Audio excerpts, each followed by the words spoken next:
Saudi আরবের রাজধানী রিয়াদে শক্তিশালী বিস্ফোরণের খবর পাওয়া গেছে। বিস্ফোরণের কারণে তুরস্ক ও কাতারের জাতীয় বিমান সংস্থাগুলো মধ্যপ্রাচ্যের একাধিক দেশে তাদের সব ফ্লাইট বাতিল ও স্থগিত ঘোষণা করেছে। তুর্কি এয়ারলাইন্স সার্বিক পরিস্থিতি বিবেচনা করে কাতার, কুয়েত, বাহরাইন, সংযুক্ত আরব আমিরাত, Oman, Lebanon, Syria, Iraq, Iran ও জর্ডান যাওয়ার সব ফ্লাইট বাতিল করেছে। অন্যদিকে কাতারের আকাশসীমা পুরোপুরি বন্ধ করে দেওয়ায় কাতার এয়ারওয়েজও তাদের সব ধরনের ফ্লাইট কার্যক্রম স্থগিত করেছে। মধ্যপ্রাচ্যে চলমান তীব্র সামরিক উত্তেজনার প্রভাবে কাতারে জাতীয় জরুরি সতর্কতা জারি করা হয়েছে।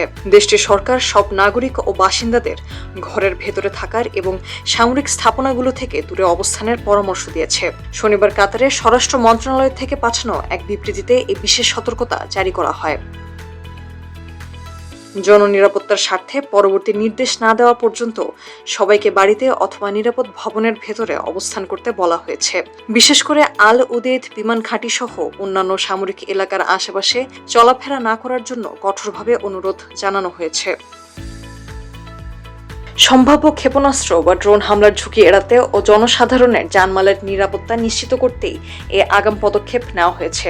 একই সঙ্গে গুজব এড়িয়ে চলে শুধুমাত্র সরকারি নির্ভরযোগ্য সূত্র থেকে তথ্য সংগ্রহের আহ্বান জানানো হয়েছে।